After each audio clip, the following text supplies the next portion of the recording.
ఆత్మతో సత్యముతో నిన్ను ఆరాధించాలని మీరు జలవిచ్చిన దేవానికి స్తోత్రములు తండ్రి. ఆయా వారం అంతా కాచి కాపాడి ప్రభా, ఆయా మరి ఒక వారంలోనికి సజీవులు లెక్క నిలబెట్టి తండ్రి, ఆయా సంఘముగా కూడుకొని ప్రభా నిన్ను ఆరాధించే భాగ్యాన్ని ప్రభా అయ్యా మాకును మా అందరికి అనుగ్రహించిన విధానాన్ని బట్టి నీకు స్తోత్రాలు చెల్లించిన తండ్రి. ఈ ఆరాధన ప్రభా ఆ ఆత్మతో సత్యముతో తండ్రి నిన్ను ఆరాధించటకు తండ్రి, ఆయా ప్రతి ఒక్కరిని ప్రభా ఆయా ప్రభా మీరే ప్రభా ముందు నడిపించమని అడుగుతున్నాను తండ్రి. ఆయా దాసుడి బలవంత నిలబడి ఉండగా ప్రభా ఆయా ప్రభా దాసుని ద్వారా ప్రభా అవి మీరు పలికించబోవు మాటలను తండ్రి ఆయా మా హృదయంలోనికి ప్రభా ఆయా ప్రభా ఆయా జీవాహారముగా ఉండటకు సహాయం చేయమని అడుగుతున్నాయా. ఆయా దాసుడి ప్రయాసను వ్యర్థముగా పోనివ్వకుండా తండ్రి, ఆయా దాసుడు జీవించిన ప్రభా ఆయా ప్రతి పరిచర్యని మీరు జ్ఞాపకం చేసుకుని అడుగుతున్నాను తండ్రి.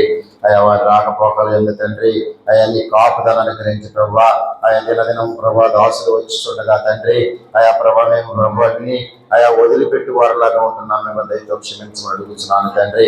ఆయా ప్రభా ఆయా వాక్యానుసారంగా జీవించే భాగ్యాన్ని తండ్రి ఆయా దినదినం ఇంటున్న విత్తనం ఉన్న తండ్రి ఆయా ప్రభా ఆయా ఫలించుటకు సహాయం చేయమని అడుగుతున్నాను. ఆయా ఎందరైతే ప్రభా ఇంకున్న ప్రభా ఆయన ఈ రక్షణలోనికి ప్రభా ఆయా నడిపించాలని ప్రభా ఆయా ప్రభా దాసులు ప్రభా దినదినము ప్రయాసపడుచుండగా తండ్రి ఆయా ఒక ఆత్మైన రక్షించబడ్డకు సహాయం చేయమని అడుగుతున్నానయా. ఆయా ప్రభా ఆయా వచ్చి వెళ్ళుట కాదు కానీ తండ్రి ఆయా ప్రభా నిన్ను నమ్మి ప్రభా ఆయా ప్రభా విశ్వసించిన వాడే ప్రభా ఆయా పరలోక రాజ్యం చేరతారని మీరు సెలవిచ్చిన దేవానికి స్తోత్రాలయా. ఆయా నమ్మటం వలనైతే ఆయా సమస్తము సాధ్యమని చెప్పిన దేవానికి స్తోత్రాలు తండ్రి. ఆయా వట్టి వారముగా మేము వెళ్లకుండా తండ్రి ఆయన నీ జీవాహారమును మోసుకుని తండ్రి ఆయా నీ శిలువైన ప్రభా ఆయన మేము జ్ఞాపకం చేసుకుని ప్రభా ఆయా నామకార్థముగా తండ్రి మేము వచ్చి వెళ్ళట కాదు కానీ తండ్రి ఆయా నామకార్థ క్రైస్తవులుగా మేము జీవించున్నామేమో దయతో క్షమించమని అడుగుతున్నాయా. అవి మీరు పొందిన దెబ్బలు ప్రభా అవి మీరు కాచిన రక్తమును తండ్రి అవి మీకు పెట్టిన ముళ్ళ కిరీటమును మేము జ్ఞాపకం చేసుకుని తండ్రి ఆయా ప్రభా అవి మీరు శ్రమ పొంది ఉన్నారు తండ్రి. ఆ శ్రమలోని ప్రభా అవి మేము పాల్గొన్నటకు సహాయం చేయించినందుకు మీ స్తోత్రాలయా. అవి దినదినము తండ్రి అవి నేను జ్ఞాపకం చేసుకున్నట్టు కాదు కానీ తండ్రి అవి నీ పరలోక రాజ్యం కొరకు తండ్రి అయ్యా మేము ప్రభా ఒక మార్గమును సిద్ధపరుచుకుంటాము ప్రభా అయ్యా మీరు ఇచ్చిన మార్గమును బట్టి నీకు స్తోత్రాలు చెల్లించు ప్రభా. ఈ ఆరాధన ప్రభా ఆయా ప్రభా ఆయా వ్యర్థముగా పోనివ్వకుండా తండ్రి ఆయా ప్రభా ప్రతి ఒక్క ఆత్మైన రక్షించబడు ప్రభా. ఈ ఆరాధన ఆది నుండి అంతం వరకు తండ్రి ఆయా నీ నామ మహిమార్థముగా జరగడం సహాయం చేయమని యేసు నామములో అడిగి వేడుకొని ప్రార్థన చేస్తున్నాను తండ్రి. ఆమేన్.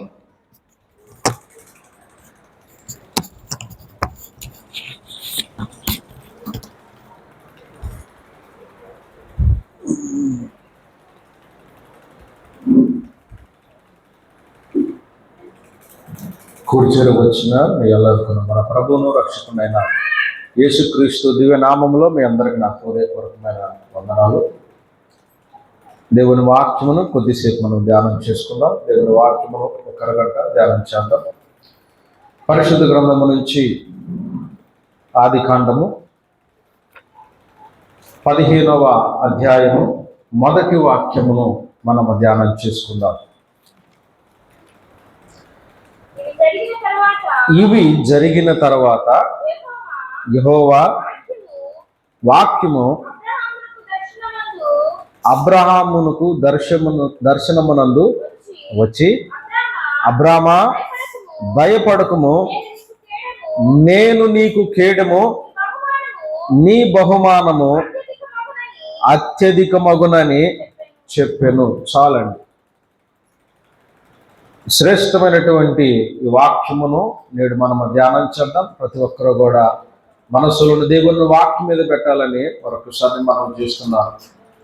ఇవి జరిగిన తరువాత యెహోవా వాక్యము అబ్రామునకు దర్శనమునందు వచ్చి, ఏం జరిగిన తర్వాత అని మనం ఒక్కసారి ఆలోచన చేయగలిగితే మనము ఆదికాండము 15వ అధ్యాయమును మనము ధ్యానిస్తూ ఉండగా ఇవి జరిగిన తర్వాత అంతకుముందు కొన్ని సంఘటనలు జరిగి ఉన్నాయి 14వ అధ్యాయములో.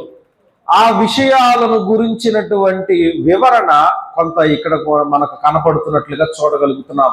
ఏంటి ఇవి జరిగిన తర్వాత అని ఒక్కసారి కనుక మనం ఆలోచన చేస్తే 14వ అధ్యాయములో లోతు తాను సొదొమ గొమొర్రాలో ఉన్నప్పుడు ఒక 5గురు రాజులు వచ్చి ఏం చేశారనంటే ఈ సొదొమలో ఉన్నటువంటి రాజును, సొదొమలో ఉన్న ప్రజలను, ఆ ప్రజలలో కూడా కలిసి ఉన్నటువంటి లోతును, తన యొక్క కుటుంబాన్ని, తన ఆస్తిని అంతటిని కూడా 5గురు రాజులు కూడా చెర పట్టుకుని పోయి బందీలుగా ఉంచారు. ఈ విషయం కొంతమంది వచ్చి అబ్రాహామునకు తెలియజేశారు. అబ్రహామా, ఇదిగో నీ సోదరుడు కుమారుడు, ఇదిగో లోతు తాను కొంతమంది చేతుల్లో చిక్కి బందీగా ఉన్నాడయ్యా అని తెలియజేసినప్పుడు ఆ మాట వినగానే అబ్రహాము తన ఇంట ఉన్నటువంటి 318 మందిని తీసుకుని వారిని వెళ్ళి ఆ 5గురు రాజులను ఓడించి 5గురు రాజుల చేతిలో ఉన్నటువంటి సొదొమ గొమొర్రా రాజును, ప్రజలను, తన యొక్క సోదరుడు కుమారుడైనటువంటి లోతును కూడా విడిపించి ఆయన చక్కగా వచ్చాడు. వచ్చిన తర్వాత ఎప్పుడైతే లోతును విడిపించాడో, లోతు ఉన్నటువంటి ప్రాంతము ఏం ప్రాంతం అండి అది?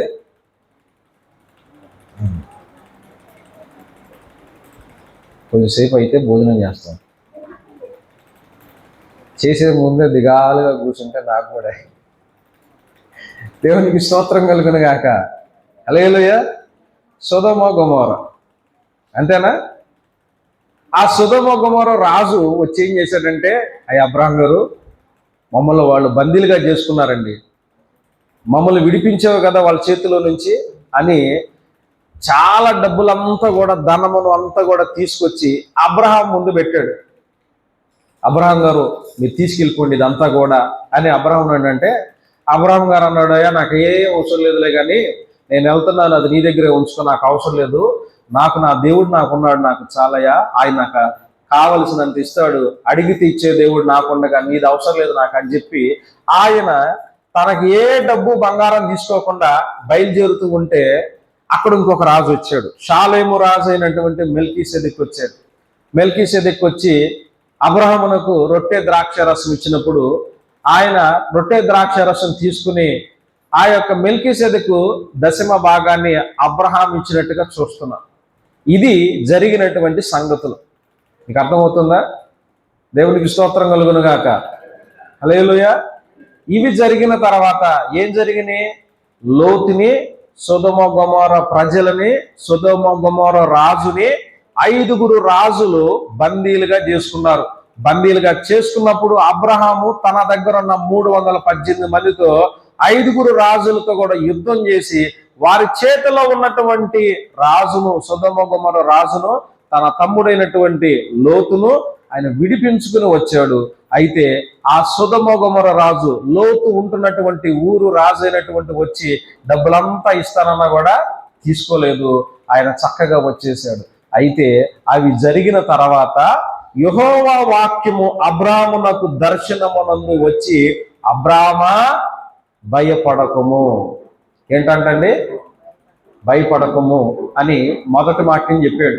రెండవ మాట ఏంటంటే నేను నీకు కేడము. రెండవ మాట ఏంటి? నేను నీకు కేడము. మూడవ మాట చెప్తాడు, నీ బహుమానము అత్యధికమగునని చెప్పాను. ఎన్ని మాటలు చెప్పాడు అబ్రాహాముతో? 3 మాటలు చెప్పాడు. నంబర్ 1 ఏమని చెప్పాడు? అబ్రామా భయపడకు. రెండవదిగా నేను నీకు కేడము. మూడవదిగా ఏమన్నాడు?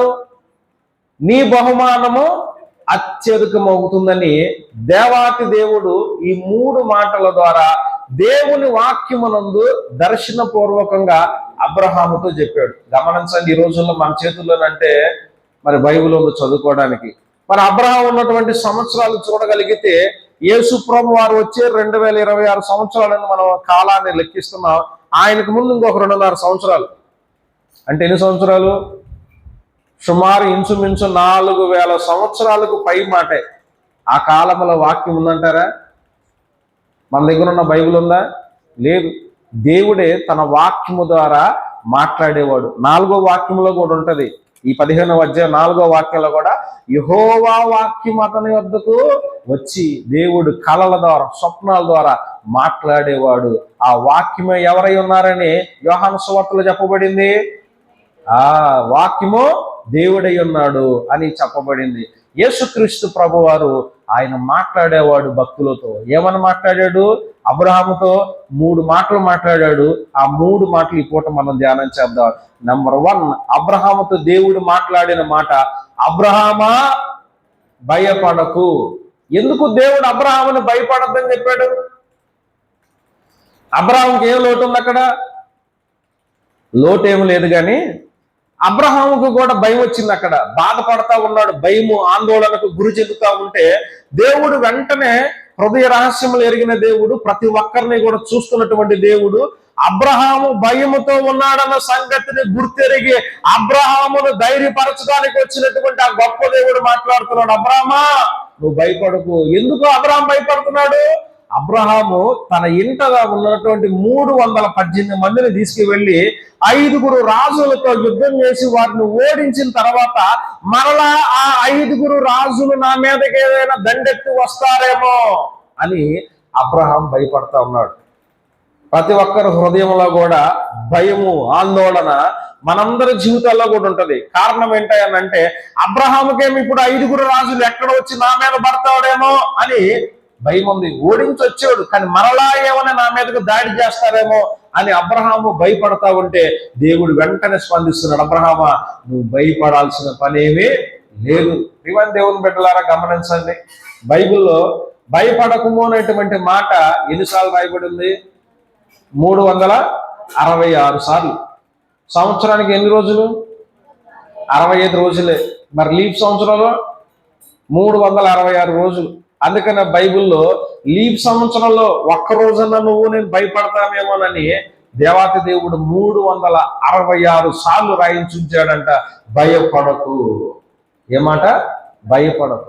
కారణం ఏంటనంటే ఏ కలవరాల్లో ఉన్నామో, ఏ ఆందోళనలో ఉన్నామో, ఏ యొక్క ఇబ్బందుల్లో ఉన్నాం, ఏ సమస్యల చేత భయపడుతూ ఉన్నామేమో, ఇదిగో ఆనాడు అబ్రహాము యొక్క ఆందోళన కలవరాన్ని చూసినటువంటి దేవుడు ఆనాడు అబ్రహాముతో మాట్లాడుతున్నట్టుగా నేడు నీతోనూ నాతోనూ మాట్లాడుతున్నాడు, భయపడకు. అబ్రహామును పేరు పెట్టి చెప్తున్నాడు. ఈ రోజున నీవు నేను కూడా మన పేర్లు పెట్టుకుని చెప్పాలి, భయపడకు. ఎందుకో తెలుసా? దేవుడు మనకి ఆయన తోడుగా ఉన్నాడు కాబట్టి మనం భయపడాల్సిన అవసరం ఏమీ లేదు.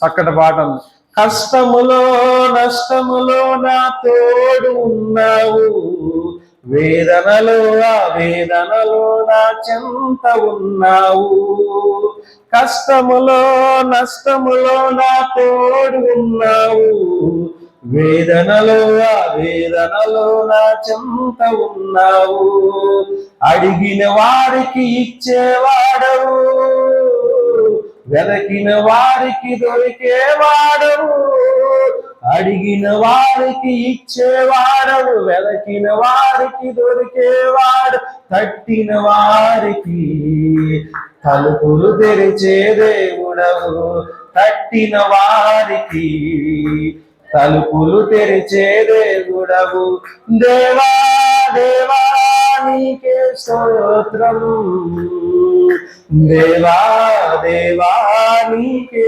స్తోత్రం, నీవు నా తోడు ఉన్నావయ్యా, నాకు భయమేలా నా యేసయ్యా, నీవు నా తోడు ఉన్నావయ్యా, నాకు దిగులేలా నా మెస్సయ్యా. ఆయన మనకు తోడుండగా మనం భయపడాల్సిన పని ఉందా? లేదు. నువ్వు నాకు తోడున్నావు కనుక నేను భయపడను. అబ్రహాముతో కూడా చెప్తున్నాడు, అబ్రహామా నేను నీకు తోడుగా ఉన్నా, నువ్వేమి కూడా భయపడద్దు, నువ్వు ఒంటరివాడనని భయపడొద్దు, నువ్వు సమస్యలో ఉన్నామని భయపడొద్దు, వాళ్ళు నీ మీద దాడి చేస్తారేమోనని నువ్వు భయపడొద్దు, ఆందోళనలో నువ్వు భయపడొద్దు, ఏ విషయంలో కూడా నువ్వు భయపడొద్దు, నేను నీకు తోడుగా ఉన్నా. దేవాతి దేవుడు బైబిల్ గ్రంథంలో అనేక మందితో కూడా సెలవిచ్చాడు. ఇస్సాకుతో అంటాడు, నువ్వు పరదేశిగా ఉన్నావని నువ్వు భయపడకు, నేను నీకు తోడుగా ఉన్నా. యోసేపుతో అన్నాడు, భయపడకు, నేను నీకు తోడుగా ఉన్నా. దేవాతి దేవుడు చెప్తున్నాడు హాగరుతో, నువ్వు భయపడకు, నేను తోడుగా ఉన్నా. ఆ రోజున అంతమంది భక్తులతో చెప్పిన దేవుడు ఈ రోజున నీతోనూ నాతో కూడా చెప్తూ ఉన్నాడు, భయపడకు. ఏ పరిస్థితుల్లో ఉన్నా, ఎలాంటి ఆందోళనలో ఉన్నా, సమస్యల్లో ఉన్నా, ఇబ్బందుల్లో ఉన్నా, ఎలాంటి ఇబ్బందుల్లో ఉన్నా కూడా మనము భయం చెందాల్సినటువంటి పరిస్థితి లేదు. ప్రియమైన దేవుని బిడ్డలారా, ఒకసారి ఒక ఆయన భయపడతా ఉన్నాడండి. ఏం భయపడుతున్నాడని అంటే, కదచ్చకు, ఆయనకి మంచం మీద రాత్రికాల సమయంలో పడుకుంటే ఆ మంచం కింద ఎవరో దూరి ఆయన మంచాన్ని పైకెత్తుతున్నట్టుగా రాత్రంతా పీకులాటంట ఆయనకి. రాత్రులు అయ్యేసరికి పడుకుంటున్నాడంటే, పడుకుంటా ఉంటుంటే వెంటనే ఆయనకు ఒకటే ఆందోళన, నా మంచాన్ని ఎవరు పైకెత్తుతున్నారంటే కాళ్ళు పైకి వెళ్తానే తలకాయ కిందకు వస్తుందని చెప్పి భయపడిపోతున్నాడు. ఆ భయము అలా కొన్ని రోజులు కొనసాగుతూ ఉంటే నిద్ర పట్టట్లా. రాత్రిపూట ఆయనకి నిద్ర పట్టకపోయేసరికి ఒక ఆయుర్వేద వైద్యుడి దగ్గరికి వెళ్ళాడంట. డాక్టర్ గారు, నేను ఒక జబ్బుతో బాధపడుతున్నానయ్యా, నాకు రాత్రిపూట భయం వేస్తుందయ్యా అన్నాడంట. ఏం భయం అయ్యా అంటే, నా మంచం కింద ఎవరో దూరండి, నా మంచాన్ని పైకి ఎత్తుతున్నాడండి, నా కాళ్ళు పైకి వెళ్తున్నాయి, తలకాయ కిందకు వస్తుందండి, ఏం చేయాలో అర్థం కావట్లేదు అన్నాడు. ఈ డాక్టర్ గారు వెంటనే ఆలోచన చేసి, సరేనయ్యా, వారానికి నువ్వు 2 రోజులు రావాలి, నీకు వచ్చిన భయం నాకు మందు ఉంది, మరి వారానికి వచ్చినందుకు 500 రూపాయలు ఇవ్వాలి నువ్వు ఫీజు అన్నాడంట. ఆయన అన్నాడంటే, సార్ ఏదో 15 రోజులకు 4 రోజులకు ఒక 500 అంటే ఇస్తాను, కానీ మరి వారానికి 500 అంటే ఎట్లాగండి అన్నాడంట. అంటే వెంటనే అన్నాడంట, సరేనండి నేను వస్తానండి అని చెప్పి, రేపటి నుంచి వస్తాలేండి అని చెప్పి ఇంటికి వెళ్ళాడంట. ఇంటికి వెళ్ళిన తర్వాత వాళ్ళ ఆవిడతో చెప్పాడంట.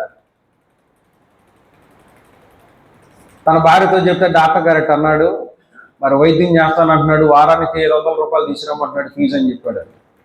సరే చెప్పిన తర్వాత, సరేనయ్యా డాక్టర్ గారికి వెళ్ళే ముందు ఒకసారి ప్రార్థనకి వెళ్ళొద్దాం పద అన్నాడు. పద అని చెప్పి ఉదయకాల సమయం ఎట్లాగే ప్రార్థన జరుగుతుంటే వచ్చి ప్రార్థనలో కూర్చున్నారంట. ప్రార్థనలో కూర్చున్న తర్వాత ప్రార్థన అయినాక వాళ్ళ ఆవిడ ఉందంట, అయ్యా ఇంత దూరం వచ్చాం కదా, ఈ రోజు అంతా ప్రార్థనలో ఉన్న కూర్చో, రేపటి రోజున మరి డాక్టర్ దగ్గరికి వెళ్ళాలి కదా అని ఆ రాత్రికాల సమయం అక్కడే పడుకుని తెల్లారి గట్టని ఇంటికి వెళ్ళారంట. ఇంటికి వెళ్ళిన తర్వాత డాక్టర్ గారి దగ్గరికి వెళ్తానన్నా ఈయన వెళ్ళలా. ఒక వారం గడిచిపోయిన తర్వాత డాక్టర్ గారు అడిగాడంట, రోడ్డు మీద కనిపిస్తే, ఏమండి ఏంటి వస్తానన్నా రాలేదు మరి అంటే, ఈయన అన్నాడంటే, నాకు భయం పోయిందండి అన్నాడు. అదేంటి నీకు భయం పోయిందా, ఇది నా దగ్గర రాకుండా వేరే డాక్టర్ దగ్గరికి ఏమైనా వెళ్ళావా అన్నాడంట. అనగానే, లేదండి నేను చర్చికి వెళ్ళాను, చర్చికి వెళ్తే నాకు భయం పోయింది అన్నాడంట. అది ఎట్లా పోయింది అన్నాడంట. ప్రార్థనకి వెళ్ళామండి, వెళ్ళిన తర్వాత ఆ రోజు రాత్రి మేము కింద చర్చిలో పడుకున్నానండి, పడుకున్న తర్వాత నాకు మంచానికి లేదు కదండి, నా కాళ్ళు పైకి ఊడి ఎత్తట్లేదండి, నా తలకాయ కిందకి వెళ్ళట్లేదు, చక్కగా నిద్రపోయానండి, ఇక ఇంటికి వెళ్ళిన తర్వాత మంచం తీసేసి కింద పడుకున్నానండి, ఇక ఊడి నా పైకి, ఇక నా కాళ్ళు పైకి ఎత్తట్లేదండి అన్నాడంట. అనేసరికి ఇక్కడ భయం పోయింది. ప్రియమైన దేవుని బిడ్డలారా, మన జీవితాల్లో కూడా ఏ భయం ఉన్నా, ఏ ఆందోళన ఉన్నా, మన దేవుడు మనకు తోడుగా ఉండే దేవుడైనా, మన పట్ల గొప్ప కార్యాలు చేసే దేవుడైనా, ఆ గొప్ప దేవుడు మనతో మాట్లాడుతూ ఉన్నాడు. ఇదిగో అబ్రామా, నువ్వు భయపడకు, వాళ్ళు వస్తారని నీ మీద దాడి చేస్తారని ఇప్పుడు అనుకో మాకు. మనం కూడా అంతే, ఎప్పుడైనా ఎవరిదన్నా పోట్లాట అయిందనుకోండి, కొట్టుకున్నాం అనుకోండి పక్కలలో, మనము ఆ కొట్టుకున్న తర్వాత రోజు పడుకున్న తర్వాత ఏదో ఇంట్లో అలికిడికి ఏదో ఎలుకో పిల్లి వచ్చి ఒక డబ్బా పడేసింది అనుకోండి, ఏమనుకుంటాం, ఎవడని వచ్చాడే వాళ్ళల్లో అనుకుంటాం అనుకోవా, ఆడలు కూడా వచ్చాడేమో అని ఇక నిద్ర పట్టదు, గుండెంతా కొట్టుకుంటా ఉంటుంది టకా టకా టకా టకా టకా టకా. అట్లాగే అబ్రహాం కూడా బాధపడతా భయపడతా ఉంటే దేవుడు చెప్తున్నాడు, అబ్రహామా నువ్వు భయపడు, నువ్వు భయపడొద్దు, నేను నీకు తోడుగా ఉన్నానని దేవుడు చెప్తున్నాడు. రెండవ మాటగా అబ్రహాంతో దేవుడు అని చెప్పాడు చూడండి, నేను నీకు కేడెము. ఏమంటున్నాడు, నేను నీకు కేడెము. కేడెము అంటే అనగా ఏంటనంటే ఇంగ్లీష్లో ఏమంటే షీల్డ్ అని ఉంది. యు ఆర్ మై షీల్డ్ అని ఉంది. షీల్డ్ అని అంటే కవచము. ఏంటంటే కవచము అంటే, కవచము అని అంటే ఒక శరీరానికి యుద్ధ రంగంలో వెళ్ళినప్పుడు అతని శరీరానికి ఒక యొక్క ఇబ్బంది, రాయి కానీ బుల్లెట్ కానీ ఏది తగలకుండా శరీరానికి ముందుగా అమర్చబడేటువంటి ఒక లోహం. ఆ లోహాన్ని శరీరానికి అమర్చినప్పుడు ఏ విధమైనటువంటి ఒక రాయి మనకి ఇసిరేసి కొట్టినా మన శరీరానికి ఏ హాని కూడా జరగదు. ఇక్కడ దేవుడు చెప్తున్నాడు, అబ్రామా నేను నీకు కేడముగా ఉన్నాను అంటున్నాడు. అనగా నేను నీకు రక్షణ కవచముగా ఉన్నాను, నేను నీకు ఎలాంటి ఆపద రానివ్వను. నేను నీకు ముందు నీకు శరీరానికి గనక ఎవరైనా గాయం చేయాలని అంటే ముందు నన్ను దాటి రావాలి. నన్ను దాటకుండా నీ దగ్గరకు వచ్చేటువంటి వారు ఎవరు కూడా లేరు. ఒక రక్షణ కవచముగా దేవుడు అంట అబ్రహాముకున్నాడంట. దేవునికి స్తోత్రం చేద్దాం. హల్లెలూయా. ఆ గొప్ప దేవుడే నేడు మనకు కూడా ఆయన రక్షణ కవచంగా ఉన్నాడు. ఏ ఆపద, ఏ శత్రువు కూడా మనల్ని ముట్టనీయకుండా దేవుడు మనల్ని కాపాడుతూ ఉన్నాడు. దేవుడు ఆయన కన్ను రెప్పల వల్లే మన జీవితాలను కూడా ఆయన కాపాడుతున్నటువంటి గొప్ప దేవుడు ఆయన. సౌలు దావీదుని ఎన్నో మార్లు చంపాలని చూశాడు, కానీ ఒక్కసారైనా చంపాలని దగ్గరికి వెళ్ళి ట్రై చేశాడా? కారణం ఏంటంటే కీర్తన గ్రంథం 3వ అధ్యాయం 3లో దావీదు అంటాడు, దేవా నీవు నాకు కేడుమనై ఉన్నావు అని అంటాడు. ఆ మాట చదవండి ఒకసారి. యెహోవా నీవే నాకు కేడుమగాను, నీవే నాకు అతిశయాస్పదముగాను, నా తల వాడవుగాను ఉన్నావయ్యా. ఇప్పుడు ఏమంటున్నాడు దావీదు? నీవే నాకు కేడుమగా ఉన్నావు. ఎందుకు?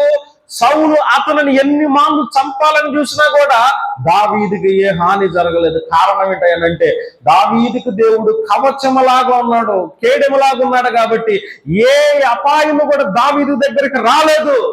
మన జీవితాల్లో మన దేవుడు కూడా ఆయన మనకు కేడుముగా ఉంటే ఏ ఇబ్బంది, ఏ అపాయము కూడా మన దగ్గరకు రాదని దేవుని సేవకునిగా మీకు తెలియజేస్తున్నాను. దేవునికి స్తోత్రం కలుగును గాక. హల్లెలూయా. గమనించండి ప్రియమైన దేవుని బిడ్డలారా, దానియేలును సింహాల గుహలో వేసినప్పుడు సింహాలు ఏమన్నా దానియేలు ఏమన్నా హానికరముగా అపాయకరమైనటువంటి పనులు చేసి ఉన్నాయా? ఏం చేయలే. వాటి నోళ్ళు మూయబడ్డాయి. చక్కగా అదే నాకు దిందనుకుని వాటి మీద పడుకున్నాడు మహానుభావుడు. ఆహా ఎంత చక్కగా నిద్రపోయాడు. ఆయన లోపల వేసిన వాళ్ళు, బయట ఉన్నటువంటి వాళ్ళు తినేసేయలేదు. ఆత్రాత్రంగా ఏమైపోయాడో ముందు చూడాలి, అసలు చచ్చాడో లేదన్నట్టు అనుకుంటా వాళ్ళు రాత్రి అంతా నిద్రపోలేదు. కానీ అయ్యగారు మాత్రం దానియేలు గారు చక్కగా నిద్రపోయాడు. కారణం ఏంటో తెలిసే ప్రియమైన దేవుని పట్ల దేవుడు దానియేలుకి ఎలా ఉన్నాడంట? కవచంలాగా ఉన్నాడు. దేవునికి స్తోత్రం చేద్దాం. హల్లెలూయా. షడ్రక్ మేషక్ అబేద్నెగోలనే అగ్నిగుండంలో వేయబడినప్పుడు కూడా వారికి ఏ అపాయమును కలగలేదు, ఏ ఆపద కూడా వారికి వాటిలో లేదు. వారి తల వెంట్రుకల్లో ఒక్కటి కూడా కాలిపోలేదు. కారణం ఏంటంటే దేవుడు షడ్రక్ మేషక్ అబేద్నెగోలకు కవచములాగా, ఒక కేడములాగా ఉన్నాడు. కాబట్టి వారికి ఏ ఆపద కూడా వారికి రాలా, ఏ అపాయము కూడా వారికి సంపాదించలేదు. కారణం ఏంటనంటే దేవుడు వారికి కేడములాగా ఉన్నాడు. ఇప్పుడు ఆ కేడమైన దేవుడు అంటున్నాడు అబ్రహాముతో, నేను నీకు కేడముగా ఉన్నాను అబ్రహామా. వాళ్ళు వచ్చి నిన్నేం చేస్తారు? నేను నీకు కేడముగా ఉన్నా అనే దేవుడు అబ్రహాముతో సెలవిస్తూ ఉన్నాడు. ఒకసారి అషూరు రాజు అయినటువంటి హిజ్కియా కాలంలో దండెత్తి అనేకమైనటువంటి దూషణ మాటలు ఆ సైన్యాధిపతి రబ్షాకే పలికినప్పుడు రబ్షాకే అంటాడు 37వ అధ్యాయము యెషయా గ్రంథములో కొన్ని మాటలు అంటే చూద్దాం ఒకసారి. యెషయా గ్రంథము 37వ అధ్యాయములో కొన్ని మాటలు చూద్దాం.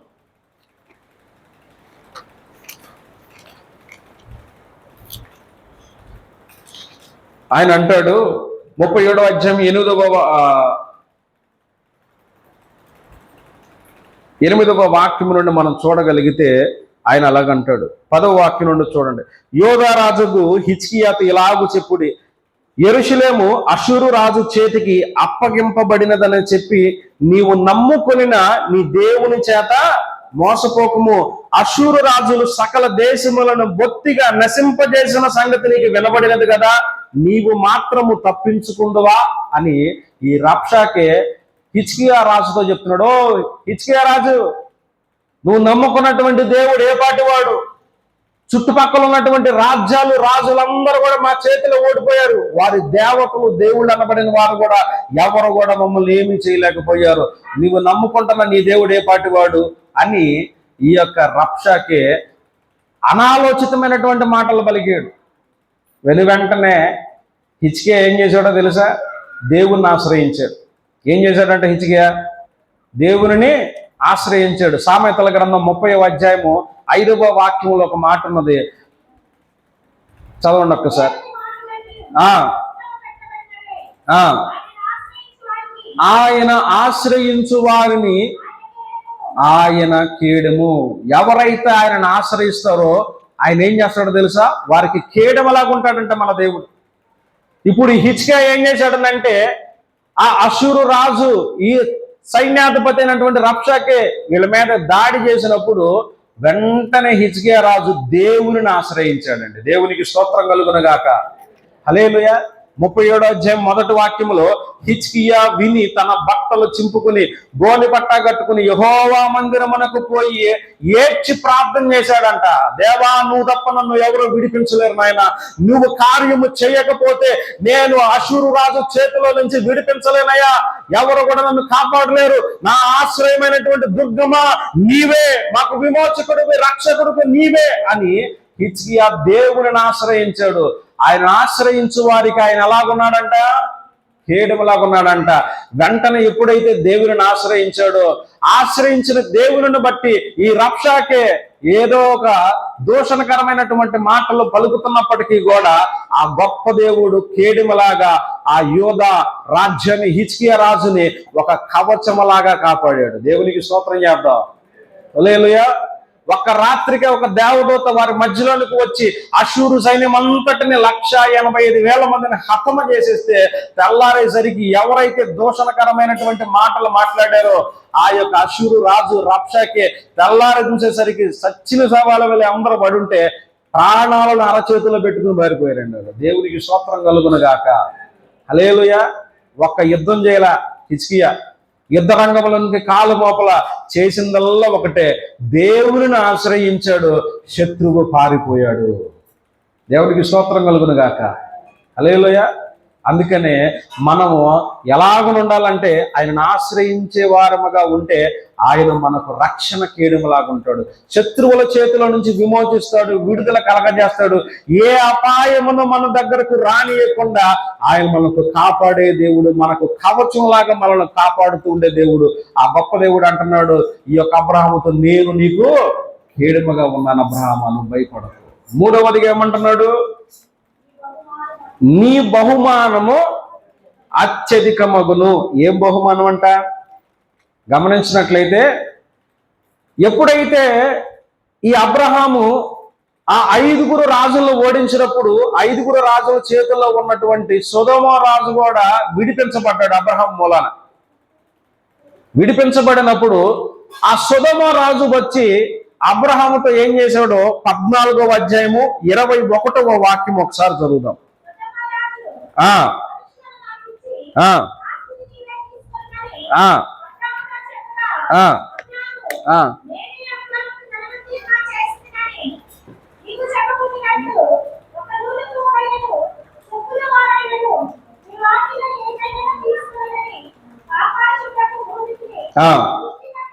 సృష్టికర్తయగు సర్వోన్నతుడును దేవుడినైన యెహోవా ఎదుట నా చెయ్యి ఎత్తి ప్రమాణము చేసి ఉన్నాను. ఏమంటున్నాడు ఈ సొదొమ రాజు? అంటున్నాడయ్యా, ఇదిగో ఈ ఆస్తంతటిని కొల్లగొట్టిన ఆస్తంతటి నువ్వే తీసేసుకో. 5 రాజుల చేతిలో నుంచి మమ్మల్ని విడిపించావు కదా, ఈ కొల్లగొట్టిన ఆస్తంతా నువ్వే తీసుకెళ్ళిపో అని అంటే అబ్రహాం అన్నాడు, నేను దాంట్లో ₹1 కూడా నేను తీసుకోను, నాకు అవసరం లేదు కూడా. నా దేవుడు ఆకాశమును ఈ సృష్టిని సృష్టించిన సృష్టికర్త నన్ను దీవించదగిన వాడు, ఆశీర్వదించదగిన వాడు గనక నీ రూపాయలు నాకు ఏది కూడా అవసరం లేదు అని అబ్రహాము ఆ ధనమును ఏది ముట్టుకోకుండా వచ్చేసాడు. ఈ చర్య అంతటిని ఎవరు చూశారంట? దేవుడు చూశాడు. దేవుడు చూసి అబ్రహాముతో అంటున్నాడు, ఇప్పుడు నీ బహుమానము అత్యధికమగును. దేవునికి స్తోత్రం చేద్దాం. హల్లెలూయా. ఆయన చెప్తున్నాడు అబ్రహాం ఎందుకు సొదొమ రాజు ఇచ్చినటువంటి ఆ ధనమనంతటినీ కూడా ఈ యొక్క అబ్రహాం విసర్జించేశాడు. ఎప్పుడైతే ఆ ధనమును విసర్జించాడో దేవుడు అంటున్నాడు నీ బహుమానం అత్యధికమగును. ఎందుకు? ఇహలోక సంబంధమైన వాటిని విసర్జించితే దేవుడు మనకు అత్యధికమైన బహుమానమునిస్తాడు. ఏమిస్తాడు చెప్పండి? ఇహలోక సంబంధమైన వాటిని మనం విసర్జిస్తే దేవుడు మనకు అత్యధికమైనటువంటి వాటిని మనకు దేవుడు బహుమానంగా అనుగ్రహిస్తాడు. అందుకని పౌలు అంటాడు, క్రీస్తు కొరకు నేను ఎన్నో నేను సంపాదించుకున్న వాటిని అన్నిటిని కూడా నేను నష్టంగా ఎంచుకున్నానని ఫిలిప్పీలు రాసిన పత్రిక 3:4 చెప్తాడు ఆయన. మోషే అంటాడు, నేను క్రీస్తు కొరకు నేను హింస పొందుట, క్రీస్తు బిడ్డల కొరకు హింస పొందుటే న్యాయం అని చెప్పి నేను ఫరో యొక్క రాజకుమారుడు అనిపించుకోవడానికి కూడా నేను ఇష్టపడలా. నాకు క్రీస్తే ముఖ్యం కాబట్టి నేను దాన్ని నష్టానిగా ఎంచుకున్నాను అంటాడు. ఎందుకనే అపోస్తుడైన పౌలు క్రీస్తే ముఖ్యం అనుకున్నాడు, లోకములో ఉన్నదంతా కూడా నాకు అవసరం లేదని నష్టంగా ఎంచుకున్నాడు. మోషే కూడా క్రీస్తు బిడ్డగా బ్రతకాలని ఈ లోకములో ఉన్నటువంటి పేరు, ఘనత, సంపదను అంతటిని కూడా విడిచిపెట్టేశాడు. అయితే యేసు ప్రభు దగ్గరికి ఒక ధనవంతుడైన యవ్వనస్తుడు వచ్చి, అయ్యా ఇదిగో నిత్య రాజ్యానికి నేను కూడా జీవం పొందుకోవాలని అంటే ఏం చేయాలని అంటే నీ దగ్గర ఉన్న ధనముని ఇచ్చేసయ్యా అని యేసు ప్రభు చెప్తే ఆ ధనమే తనకు ముఖ్యమని క్రీస్తు ప్రభు వారిని విడిచిపెట్టేసి లోకం వెంట వెళ్ళిపోయాడు. కానీ మోషే ధనమును విడిచిపెట్టి ప్రభువు నమ్ముకున్నాడు. పౌలు ధనమును విడిచిపెట్టి ప్రభువు నమ్ముకున్నాడు. ఈ ధనవంతుడు మాత్రం ధనమే కావాలని చెప్పి దేవుణ్ణి విడిచిపెట్టిన వాడుగా ఉన్నాడు. అందుకనే ఇక్కడ కూడా మనం చూస్తే ఈ అబ్రహాము లోకంలో ఉన్నటువంటి సంపాదన కంటే దేవుని ఇచ్చే గొప్ప ధన్యతే నాకు ముఖ్యమని చెప్పి ఆ సొదొమ రాజు ఇచ్చినటువంటి ధనమును దేనిని కూడా ముట్టుకోవాలి. ఏం చేశాడంటే ఆయన తీసుకెళ్ళి పక్కన పడేశాడు. ఆసాపు 73వ కీర్తన 25వ వాక్యంలో ఒక మాట అంటాడు, చూడండి ఒకసారి.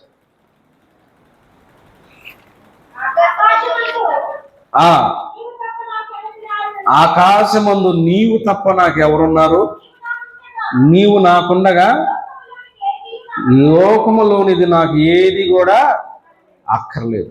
అబ్బా ఏమంటున్నాడు చూడండి. ఆకాశముందు నువ్వు నాకుండగా నాకు లోకములోనిది ఏది కూడా నాకు అవసరంలా, నువ్వు ఉన్నావు చాలయ్యా, నాకు ఇంకేది కూడా అవసరంలా. అబ్రహాం దేవుడినే కోరుకున్నాడు, లోకంలో ఉన్న వాటిని విసర్జించేశాడు. అపోస్తుడైన పౌలు దేవుణ్ణే కోరుకున్నాడు, లోకంలో ఉన్న వాటిని విసర్జించాడు. మోషే దేవుడే కావాలనుకున్నాడు, తనకున్న పేరు, ప్రఖ్యాత, ఘనతలన్నిటిని పక్కన పెట్టేశాడు. ప్రియమైన దేవుని బిడ్డలారా, మనము దేనిని కోరుకుంటున్నాం, దేనిని విసర్జిస్తున్నాం? అబ్రహాము దేవుని కోరుకున్నాడు, దేవుడు అంటున్నాడు, నేడు నీకు అత్యధికమైన బహుమానం నేను ఇస్తానంటున్నాడు. దేవుని దగ్గర నుంచి మంచి బహుమానం మనం పొందుకోవాలని అంటే మన జీవితంలో కూడా లోకములో ఉన్న ఆ యొక్క వ్యర్థమైన వాటిని విడిచిపెట్టి ప్రభువుని గనక మనం అంగీకరించగలిగితే, ప్రభువుని మనము గనక చేర్చుకోగలిగితే, ఆ సిలువలో నీ కొరకు నా కొరకు ఆయన ప్రాణం పెట్టి తన ప్రశస్త రక్తము చేత మన పాపములన్నిటిని కడిగి పవిత్రపరిచిన ఆ గొప్ప దేవుని మనము గనక కలిగి ఉంటే ఇంకా లోకములో ఏది కూడా మనకి అవసరములా. 1 కోటి రూపాయలు 2 కోట్లు తీసుకెళ్ళి ప్రభు దగ్గర పెట్టి, ప్రభు నాకు పరలోకము ఇయ్యాలండి అంటే ప్రభు ఇస్తాడా? ఎవడు? కానీ వాటన్నిటికంటే ప్రభు రక్తములో కడగబడిన వాడే పరలోకంలో ఉంటాడు. మనం ప్రభువుని కోరుకుందాం, ప్రభువుని ఆశ్రయిద్దాం. ప్రభువా నీవే నా జీవితంలో ఉండాలి, కావాలయ్యా అని ప్రభువుని అడగలిగితే ఆయన మనందరి జీవితంలో గొప్ప కార్యాలు జరిగించే దేవుడిగా ఉన్నాడు. అందుకని అబ్రహాముతో అంటున్నాడు, అబ్రహామా నువ్వు భయపడకు, అబ్రహామా నేను నీకు ఖేడము, అబ్రహామా నేడు నీ బహుమానము అత్యధికమగును అని ఆ గొప్ప దేవుడు చెప్తున్నట్లుగా ఆ 3 వాగ్దానాలు నేడు మనందరి వినికిడిలో కూడా దీవించి ఆశీర్వదించబడును గాక. ప్రార్థన చేద్దాం, తలలు వంచండి.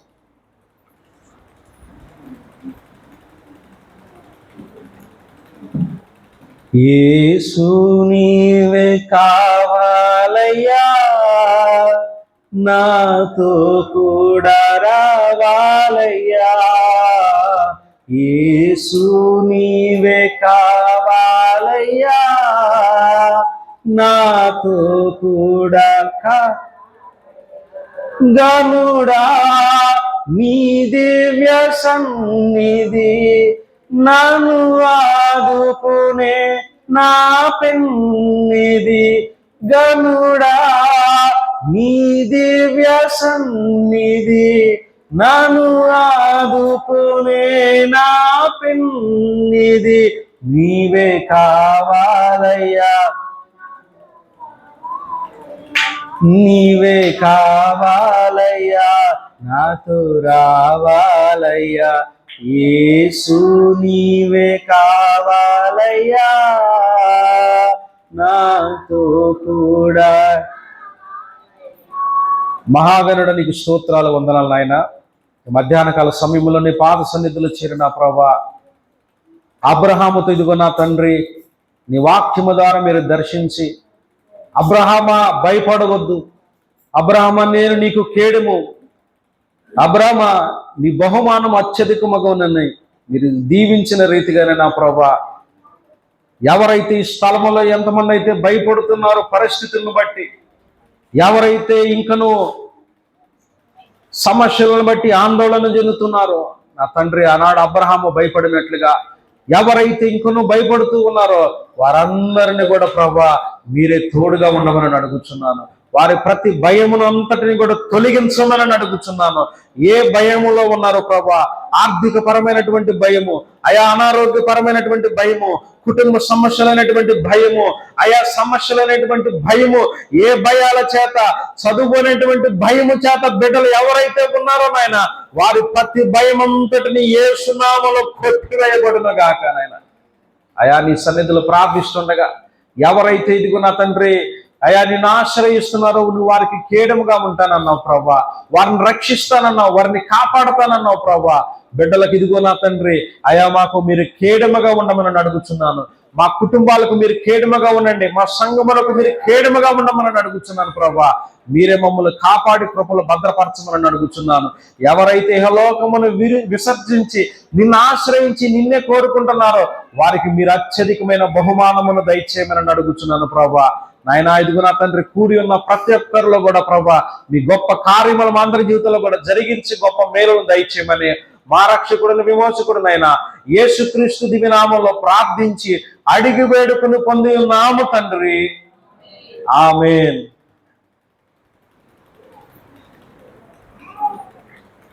పరిచారకు వచ్చినట్టు కానుక సమర్పించు.